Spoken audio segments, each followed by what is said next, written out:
Good evening, everyone. Welcome to our Anxiety in School Age Youth presentation. Thank you so much for joining us. We're so excited that you've taken the time to spend your Wednesday evening with us. So welcome.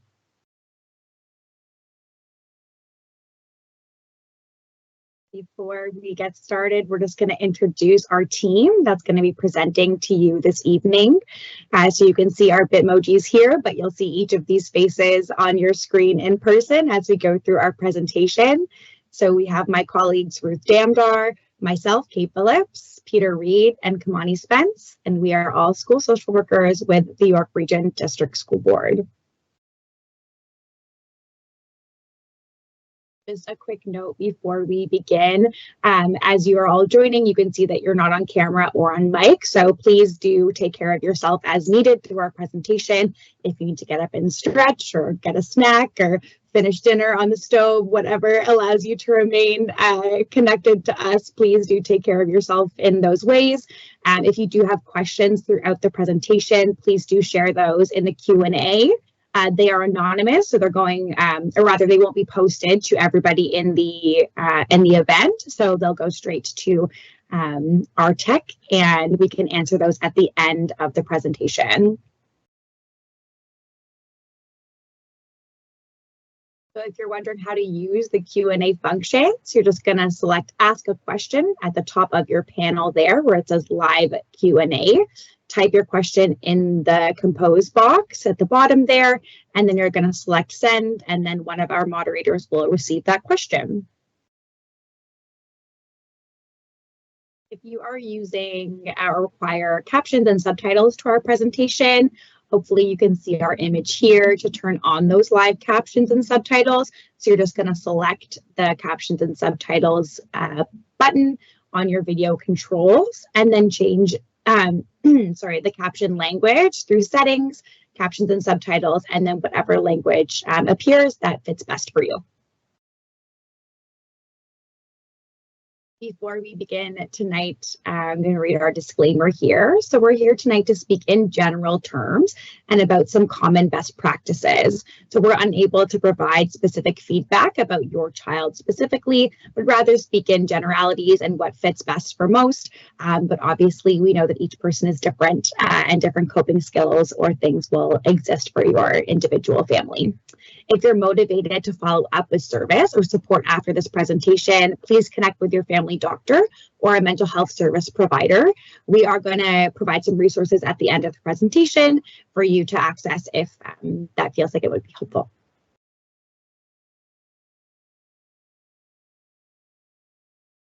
So we are going to commence our presentation in a good way with a land acknowledgement. So we affirm that we are all treaty people and acknowledge that the York Region District School Board is located on the lands of 2 treaties. These treaties are signed with the Mississaugas of the Credit First Nation and the First Nations of the Williams Treaties, who are the Mississaugas of Alderville, Herb Lake, Hiawatha, Scugog Island, and the Chippewas of Beausoleil, Rama, and Georgina Island, our closest neighbor and partner in education. To honor this agreement, we will take up our responsibility to be respectful of their traditions, knowledge, and inherent rights as sovereign nations. We will respect their relationship with these lands and recognize that our connection to this land is through the continued relationship with these First Nations, and we acknowledge our shared responsibility to respect and care for the land and waters for future generations. So our agenda for today is that we will spend some time learning about anxiety, including the types of anxiety, the causes, what anxiety may look and feel like. We'll then talk about some ways that you may be able to support your children if they are feeling anxious. And we'll also spend some time talking about resources.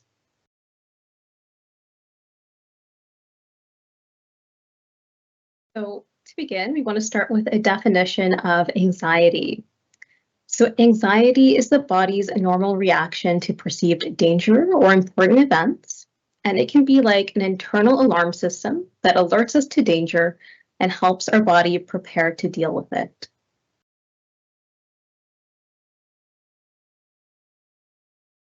So anxiety is an emotion we all experience. It is a helpful emotion, and it usually helps us get activated and helps us get things done. So anxiety signals to us how to respond in a situation, either by telling us we need to remove ourselves from a situation, move towards a situation, or maybe do nothing at all. Anxiety disorder, on the other hand, is a little bit different.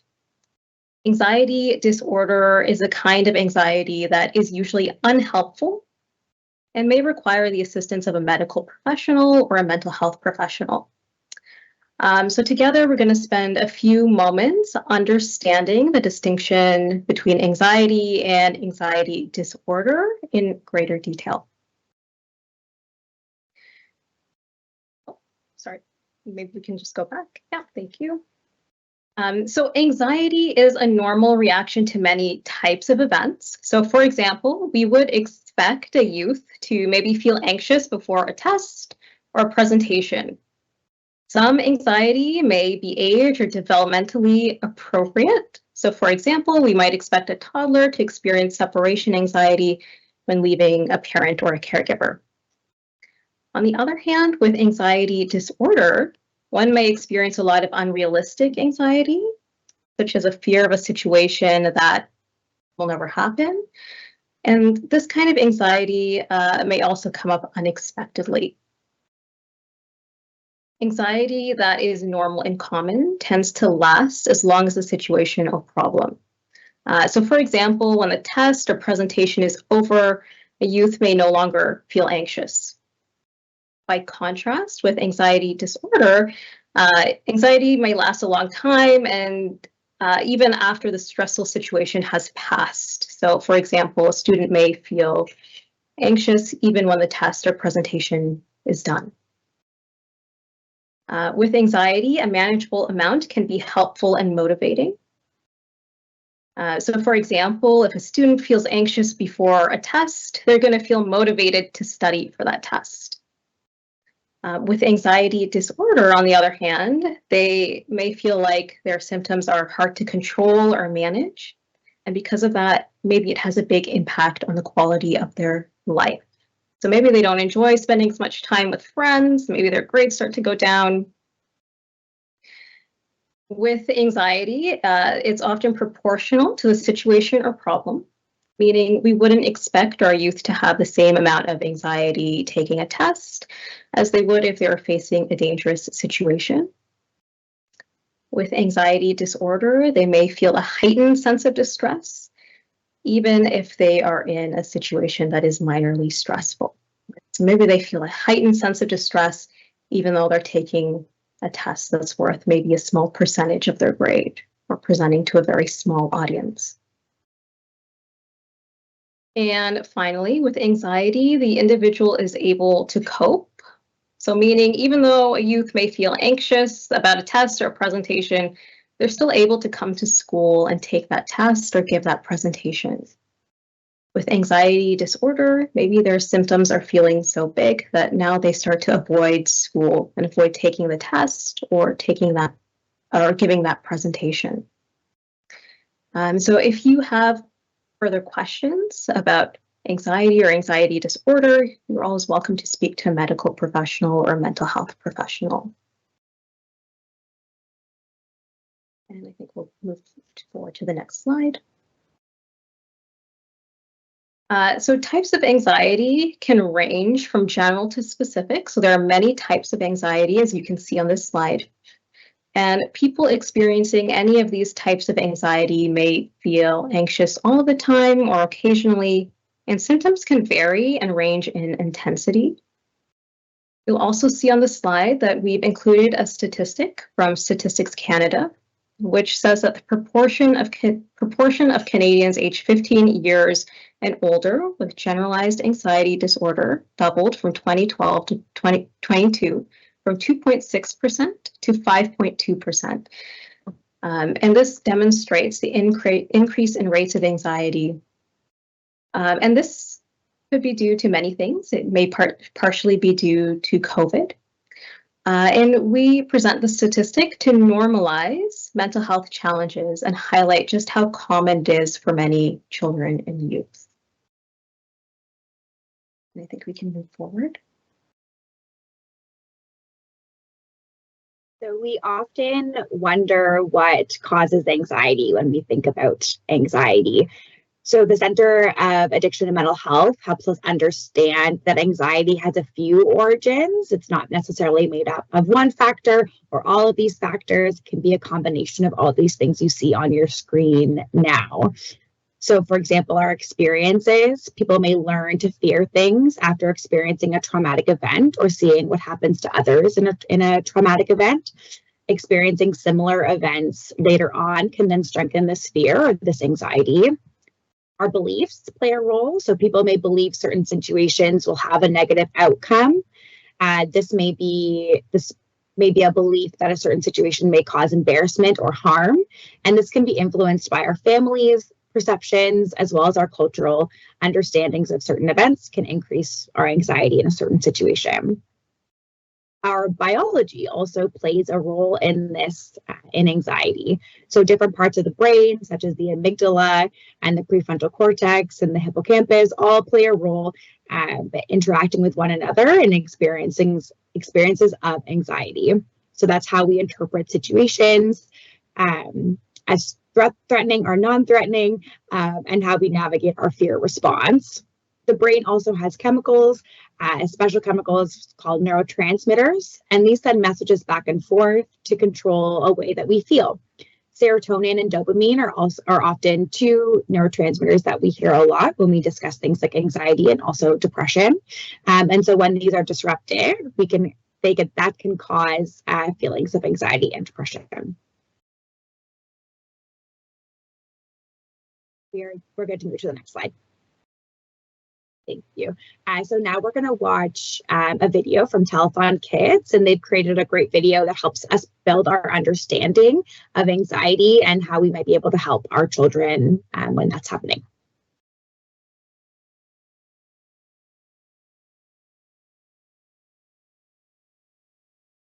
Childhood is supposed to be a time for fun, not worry.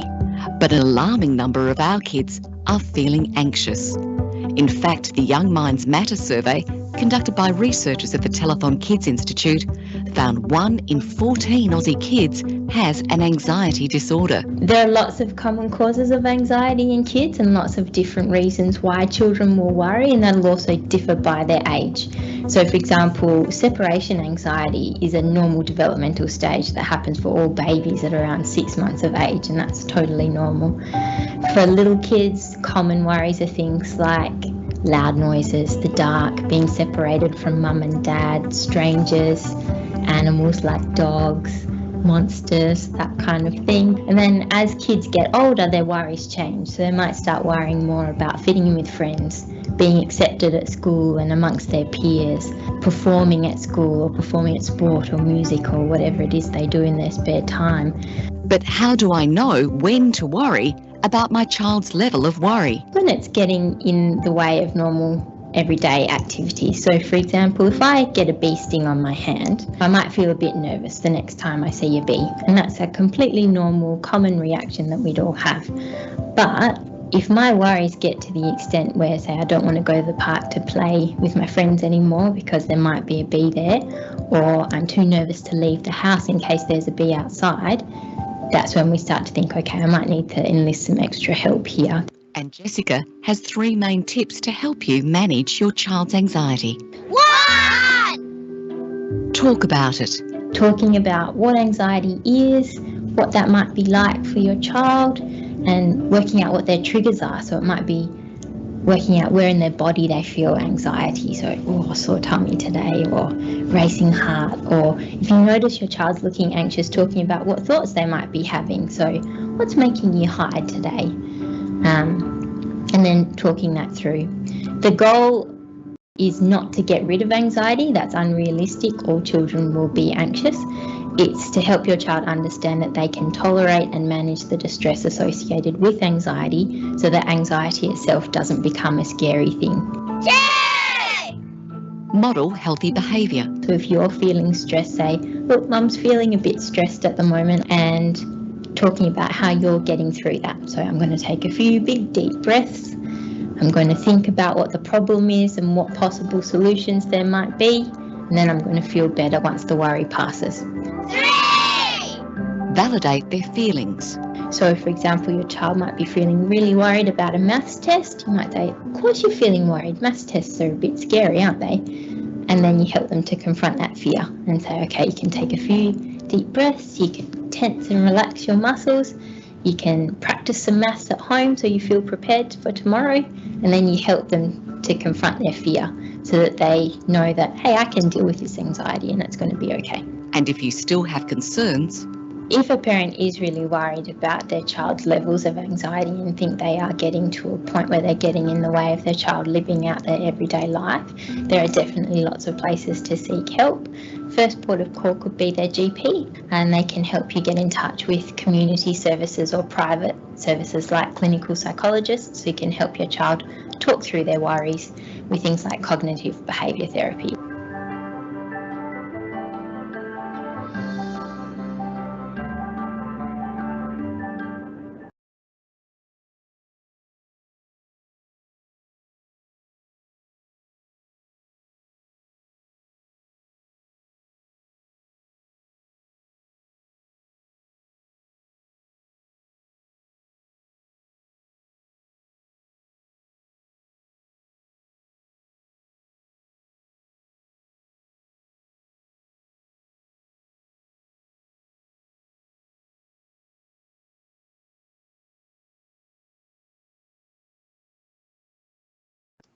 I think 2 more slides ahead. Oh, yeah.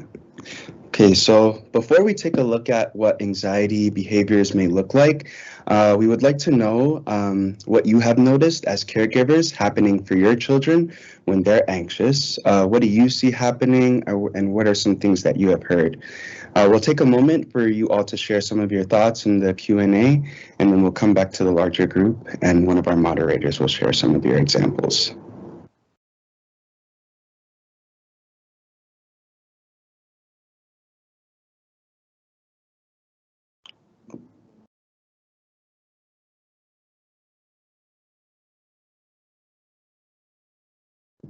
So this list is some anxiety behaviors we may see. This list is not an exhaustive list, and any one of these symptoms is not indicative of an anxiety disorder. Anxiety Canada highlights these as behaviors we may see in children who are experiencing anxiety. So for example, tantrums, difficulty paying attention, difficulty falling asleep or staying asleep, school refusal, reassurance seeking, ruminating, and excessive or unreasonable list-making.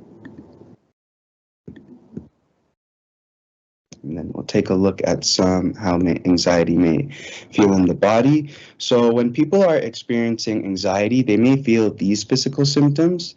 Asking your children how their body feels when they get nervous can be a great way to understand how this feels for them specifically. Some examples include fidgeting, difficulty sitting still, irritability, tiredness, headaches, stomachs, and muscle pains. Does anyone have any other physical symptoms they've noticed in their children? We'll take a moment for everyone to share some examples, and we'll highlight some of your thoughts.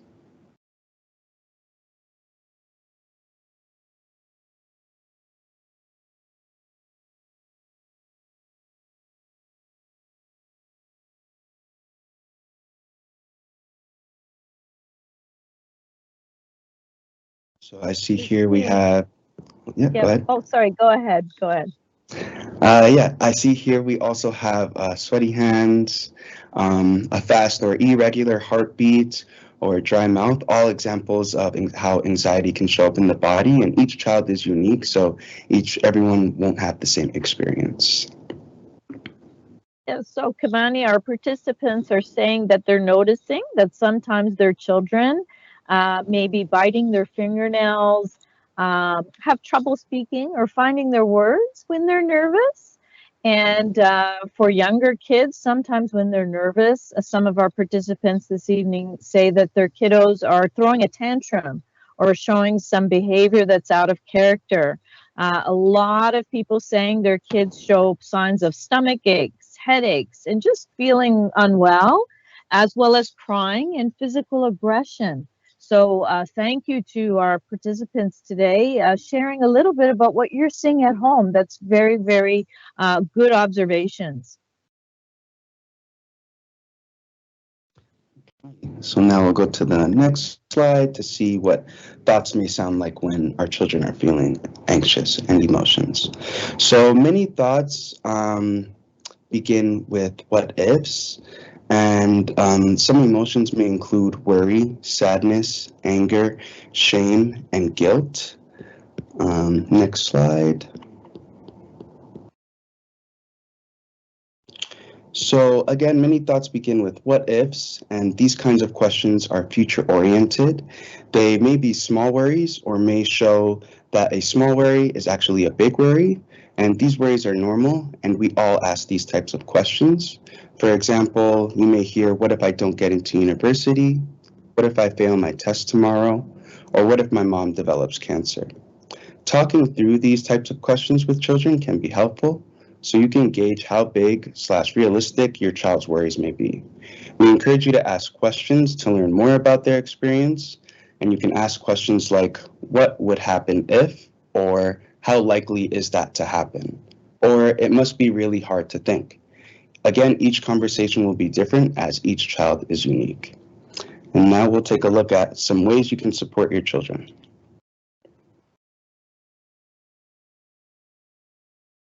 So let's turn our attention towards some ways we might be able to support our children through anxiety. On this slide, we look at some examples of how we can support our children's mental health in the everyday.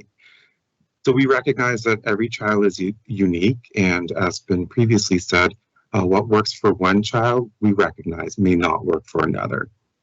And so the list that you have in front of you is not exhaustive. Let's begin with helping your child develop emotional literacy. Help your child notice and recognize their feelings. You can name what you're seeing. So for example, you might say, it seems like you're feeling anxious right now. Is this correct? And you may explore this emotion further and ask your child how this feels in their body. So for example, when your child is feeling anxious, you may ask them what they're feeling in their body, and they may describe, for example, feeling butterflies in their stomach or like they need to use the bathroom. By doing this, what we're doing is acknowledging our children's emotional experience while also helping them recognize their own. You might also consider complementing this learning with an activity like emotional charades. Let's turn our attention to creating routine. We often know that children thrive when they have a routine, providing them with things like consistency and also predictability. And we can't lose sight of being active. So we know that movement has been connected to improving overall mood and helping manage symptoms of anxiety that we've already discussed here this evening.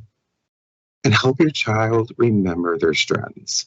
So sometimes when we talk about things that are feeling harder, we forget that there are often many skills and strengths that our kids already have. So this may look like validating the challenge your child is having and following up with strengths of theirs that you notice, so such as their friendship skills, care for others, and strength in a particular subject, etc. I'd also like to draw your attention to sleep hygiene.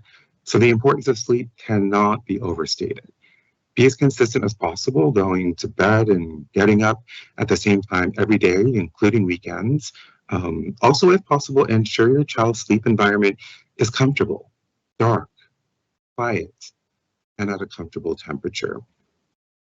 It's best practice if you can to remove all electronics from your child's room.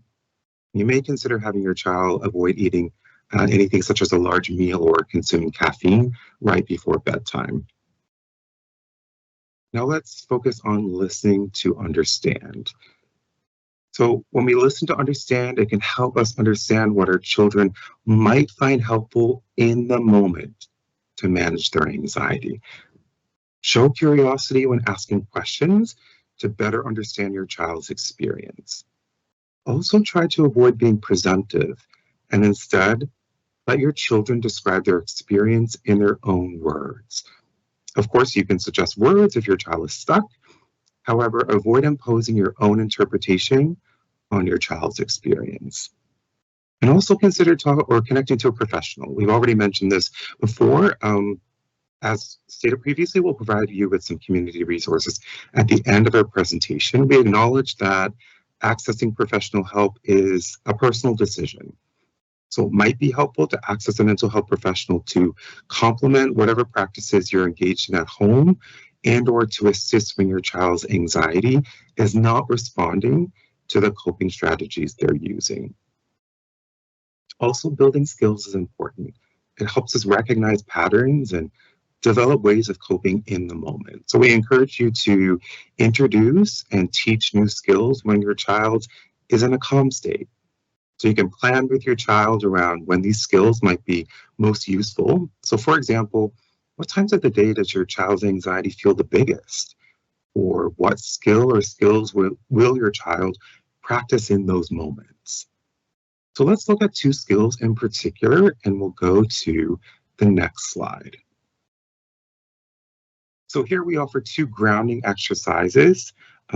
Grounding actually helps our bodies relax and brings us into present moment awareness so that we can feel calm and focused. The first skill that we have here is grounding through the senses. So to practice this skill, we would support our children through identifying 5 things they can see, 4 things they can touch, 3 things they can hear, 2 things they can smell, and 1 thing they can taste or wish they were tasting. Feel free to be creative. You can do this in reverse order. You can increase the number of things you'd like to identify with each sense, etc. And again, by doing this, we're focusing on the present rather than engaging in future thinking. And our next skill that we're offering you is grounding through breathing. So next slide, please. So we can use our breath to calm ourselves and focus our minds. It can help us think more clearly and actually ride out our intense emotions. So when I'm working with students one-to-one, for example, I like to encourage them to think of breathing like turning down the volume on their alarm system that Ruth talked about earlier in this presentation.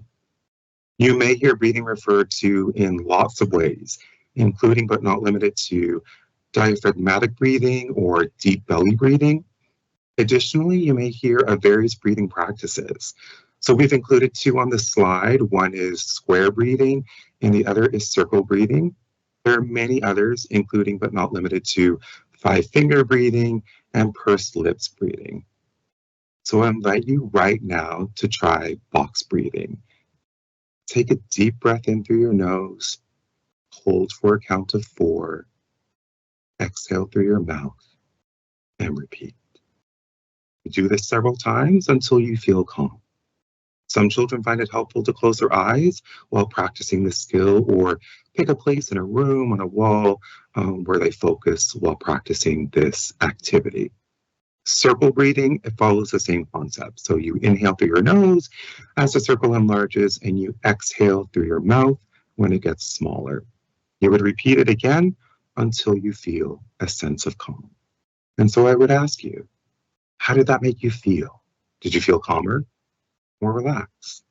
Remember, it's important that we introduce our children to these skills when they're already calm and practice with them regularly. So with regular practice, they'll be more likely to be able to access this skill when they experience anxiety.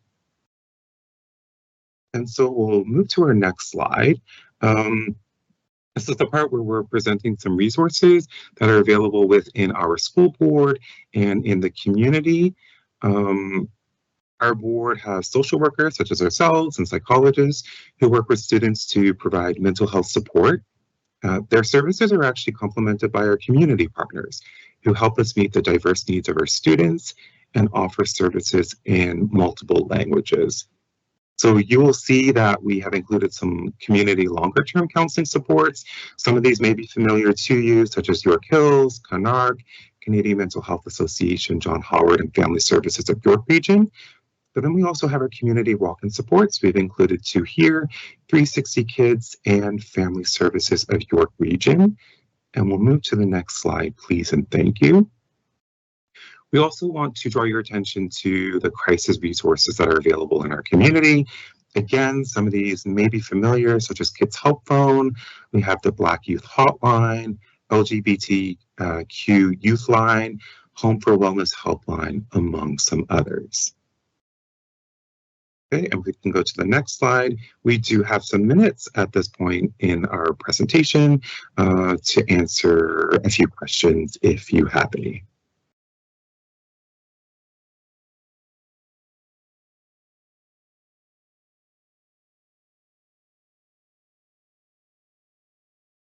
And who is helping me with questions? Patricia, are you helping with questions? Me, yes, Okay. yes, thanks, Peter. So we do have a few questions, and I'm just going to check here. Hopefully everybody can see our presenters.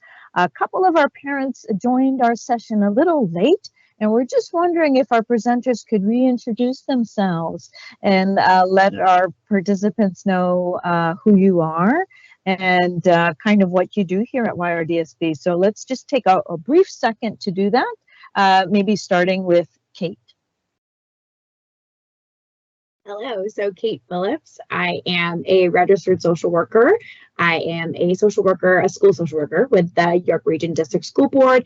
And currently my role this year is on a secondment with our Central Mental Health team, which is what lands me here in our meeting this evening. We'll pass it off to Peter, who can introduce himself. Hey everyone, I'm Peter, last name Reed. I'm also a social worker here at the YRDSB, normally in school, but like Kate, I'm currently on this team, our Central Mental Health team, and we are working to implement our board's mental health and addiction strategy. And I will hand it over to my colleague Ruth. Hi, everyone. My name is Ruth. I'm a social worker on the Central Mental Health team here at the YRDSB, and I'll pass it over to Kamani. Hi everyone, I'm Kamani Spence. I'm a school social worker on the Central Mental Health team, and thank you all for coming. Great. Okay, so to get things started, one of our viewers this evening is asking about their son who is in grade 3. So the participant is saying that lately their son seems to be refusing to go to school, not wanting to go to school in the morning. And they are complaining of stomach aches. And so they're wondering, could this be anxiety? What might be going on and how can they help? So I'm not sure who would like to take this question. Let's just see who might like to jump in. I can start actually. I mean, I don't know you, person who asked the question, but thank you. A good place to start is having a conversation with your child and asking some questions, both around how things are feeling for them at home, but also in the community and in the activities that they participate in, but also in school. So I would definitely ask lots of questions. Sometimes it's helpful to reach out to the school as well and perhaps speak with a teacher and see what other people are seeing. Maybe they're seeing something similar, maybe they're seeing something different. And I think we mentioned previously this evening that it's always a good idea to consult with your family doctor. That's often helpful. You want as many people sort of giving their perspectives around what they're seeing with your child as possible, and that will help you kind of move forward and determine your next steps. I don't know if there's anything else that anybody else would like to add. I would agree with that. I think anytime you're noticing any behavior that maybe is of concern to you, it's a good opportunity to have a conversation and check in. And as Peter has already mentioned, listening to understand your child.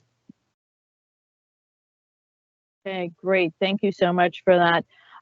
One of our participants is wondering how might they go about getting support for their child who seems to be navigating anxiety at school. What supports does the school board have? What else might be available? I can answer that.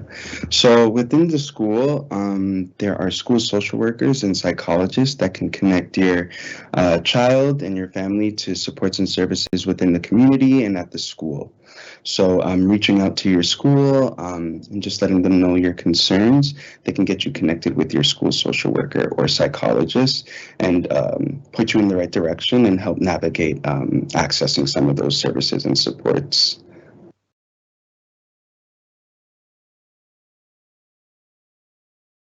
Okay, great. Thank you for that, Kimani. There's another question here. Hold on, let me find it. Here we go. How can we help to reduce our children's anxiety after our family has immigrated? And hopefully there's a search here for helping their children to gain more peace and more solace after immigration. So how can we help reduce children's anxiety after immigration? So any thinking about that? So that's anxiety that comes up sometimes during transitions. Anyone want to jump in? Yeah, I can start. The first thing that comes to mind for me is the normalization of the anxiety that comes with transition for our students and for ourselves. I can imagine for this family, there was a lot of transitional anxiety as well for the adults who played a role in this.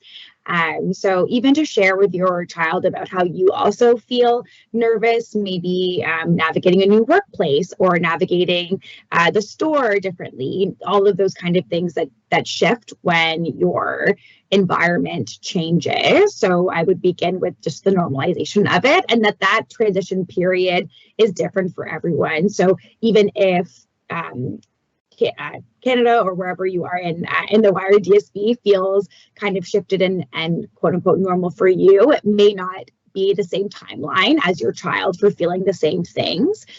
So normalizing those pieces, maybe being curious about specifically what feels hardest and what feels easiest. You could also connect with your school who may be able to connect with identity specific resources for your child or groups that may serve the identity of your child to create connection with other people who may be experiencing the same thing. That can help create some community there. But that's what I might think, and I wonder if my team has anything to add to that. Yeah, the only thing that I would add, I think you really touched on it, but I would just reinforce validating our children's experience. Seeing our children when they're sad, they're upset, they're scared. I see you. I see that you're feeling anxious. I see that you're feeling sad. I see that you're feeling scared. So validating that experience, acknowledging that experience, and often just sitting with our children as they process their feelings and they actually feel their feelings can be quite helpful and meaningful. Absolutely. Spending time leaning in and listening. Great reflective points, everyone. We have a question here. A parent is wondering, caregiver wondering, do we need to wait until our children have severe anxiety before we connect with the school? So wanting to know when to reach out to the school. Does it need to be severe? I can start this one. So no, it doesn't need to be severe for you to connect with your school. If you're anywhere kind of on the spectrum of feeling anxious, you would always reach out to your educator or your school and share what might be supportive for your child. You also don't necessarily need to reach out to the school specifically if you want support. So your child may have anxiety around going to swim class or something, and you can access supports through your family doctor or other resources that we've kind of shared. If your child's experience of anxiety is specific to school, it would probably be helpful for an educator to know, for example, if your child is feeling nauseous every morning before going to school, collaborating with the people in your school can be helpful so that they also have all of the information to support your child best when they're at school. So anywhere along that spectrum, if they're sharing any of those signs and symptoms, it can be helpful to share. So you don't have to wait until until your child is experiencing more severe and you're seeing maybe more of these characteristics. Excellent. So we don't have to wait. Kamani, did you want to build on that? Yeah, I just wanted to add to Kate's point, that proactive approach instead of waiting till it's severe, that can allow for the identification of supports and interventions that can address your child's needs before they become more severe. Awesome. Awesome. And good question too. You know, as parents, sometimes we wonder these things. I'm a parent myself, and sometimes we can wonder. So it's great to ask, and I'm sure many people are wondering. There's another question here about how do we find balance between helping our child work through their anxiety versus maybe pushing them a little bit to do something that they might be anxious about. So how do we find that balance between, you know, helping them work through or pushing them to try something that might be making them nervous or anxious? Anyone have any thoughts on that, finding that balance? Sure, I can speak to that. I think one thing that we can consider is taking an incremental approach, so small steps. So for example, if our child, for example, has a lot of anxiety or fear around going to the dentist, but they need to go get an oral exam, and that's important, we might consider, again, a stepped approach. So that could look, for example, and this is just speaking generally, bringing your child one day to the outside of the building where your dentist or where your child's dentist is, and you don't even go inside. It's not the day of the appointment, it's just a random day. You go, you pull into the parking lot, you sit in the car, you look at the building, and you drive off and you go home. You know what, you might go back another time, a few weeks later, and this is all building up to an appointment, and maybe that day you might walk into the building and maybe stand in the main lobby for a few seconds. Again, just so that your child can feel and experience whatever they're feeling, and then you can leave and you can go home again. And so the idea here is to be incremental and take a step-by-step approach as you're approaching something that needs to happen, or in your words, that you're pushing them towards. I don't know if anybody else has anything else that they would like to add. I think along with that approach, one of the things you can also be doing is helping your child consider beforehand, how am I going to use some of the coping skills that were presented in this presentation? So helping them to, for example, do the deep breathing, reminding them that this is a tool that they can use, and encouraging them to practice, because with practice, they're going to become more comfortable, and they're going to be more likely to sort of use those coping skills. Awesome. Thanks, everybody. Great questions coming in. So I think we've really picked a great topic to talk about this evening. A lot of us are kind of navigating this at home. And there's a question here that says, my son hasn't been going to school for the past few months.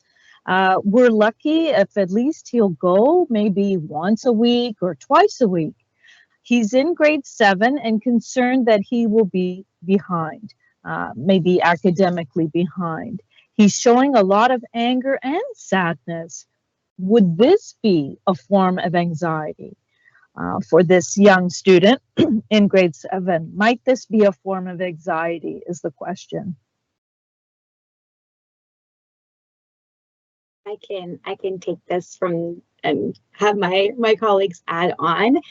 So as social workers, we wouldn't, and given the amount of information we know, we couldn't necessarily diagnose anxiety with this, but it could be. So it could be that your child is experiencing anxiety, and that is contributing to you're seeing feelings of anger and sadness come out.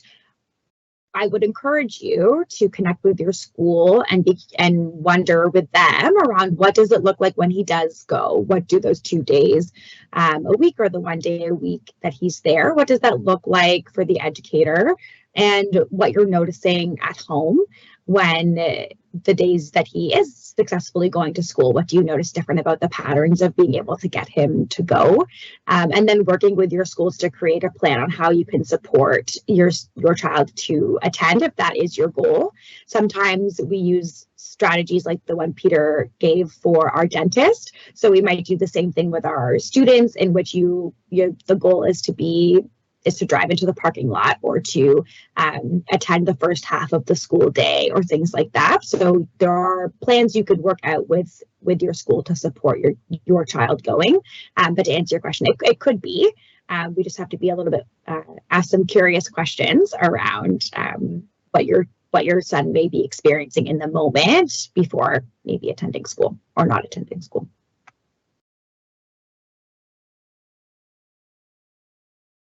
Okay, great. So get curious, asking some questions, noticing what's happening, maybe even taking small steps, half a day, what have you.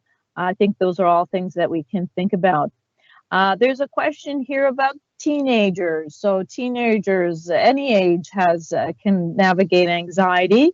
And the question that's being asked is, what do we do as parents or caregivers if our child, who's a teenager, doesn't want to talk to a social worker or a psychologist, or doesn't want to think about medication? And it can be hard for caregivers and parents when they're teenagers, because we can't really force them, quote unquote, to do something. So any advice or any ideas of how we can speak with our teenagers who might be reluctant or avoiding care and support? Any thoughts on that? I can start. So supporting teenagers, I think that takes an approach that respects their autonomy while ensuring they have the necessary supports to manage their anxiety or mental health concerns. So some strategies you can employ includes using open communication, so creating a safe and non-judgmental space for open conversations for your teenager to express their feelings and concerns and listen actively without jumping to an immediate solution. Empowering self-advocacy, so encouraging self-determination and discussing different support options and respecting their choice and pace. And maybe exploring alternative supports if the traditional interventions aren't working. And this could look different for everyone, including peer support groups, online resources, or activities that promote mental well-being, such as art, music, or physical activity, and just building their mental health literacy and coping strategies. So demonstrating healthy coping mechanisms for dealing with stress and anxiety. Is there anyone else that can add more? No, I think that was great, Kamani. I think just to echo the parts that social workers, doctor, and medication are helpful supports for some, not all. There are many other ways in which we can support people while they're experiencing anxiety, including those pieces that Kamani talked about, where we think about art, dance, connecting to other cultural practices that support us with our mental health. The other piece that could maybe be helpful if wanting to connect with a social worker is accessing something like a walk-in clinic for therapy. So, for example, 360 Kids or Family Services of York Region or York Hills also has a helpline where you don't need, the expectation is kind of one session, and so you wouldn't need your youth to commit to going to see somebody for like this is a 6-month thing or this is a doctor, as you can access this for a one-time off session just to kind of dip your toe into what it might be like to talk to a social worker. So that would be maybe one suggestion. If the idea of seeing someone on a regular basis, that can also be a little bit intimidating. Awesome. Yeah, getting your toe wet, just small bites, seeing what it could be like. Just keeping my eye on the clock, and I know that we have some resources and a feedback form that we want to share with participants. And I'm going to ask our tech support team to help put those in the sharing feature for families and caregivers here. I know one of the questions was, could we share some strategies and coping tips? And I believe one of our handouts is about that very thing.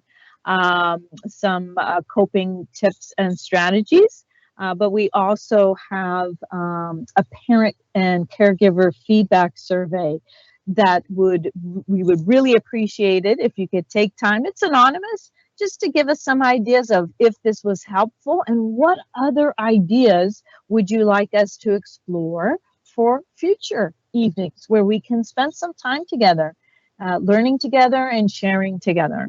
So I'm going to pause there and just make sure that we've got those informations being shared out from our tech team. And then I'm going to pass the microphone over for parting words from our presenters and words of gratitude and thanks to everybody. Okay, I think those things are being shared, so I'm going to pause there. They're going out now. Thank you so much, tech crew, and I'm going to let our presenters say goodbye and farewell, and thank you to everybody. I'll start us off. Thank you so much for coming out and joining us this evening. We really appreciate it. And we're working really hard as a team and as a board to engage with our parents and caregivers. So this is really, really important to us. And we're so grateful that you spent this time with us. And I'll pass it over to Kate, please, and thank you. I'm just going to echo my colleague Peter's words there. Lots of gratitude for spending time with us, and apologies for the questions that we couldn't get to. There was a lot of great questions that were asked there, and we encourage you to follow up with the appropriate people to get some answers that feel best for you. And I'll pass it off to Ruth. You could say bye as well. Okay, thank you everyone for attending, and we hope that there was beneficial information in our presentation, and I'm going to pass it over to Kamani. Thank you all for coming and participating. I know it could be difficult finding the time, but thank you so much for attending our presentation.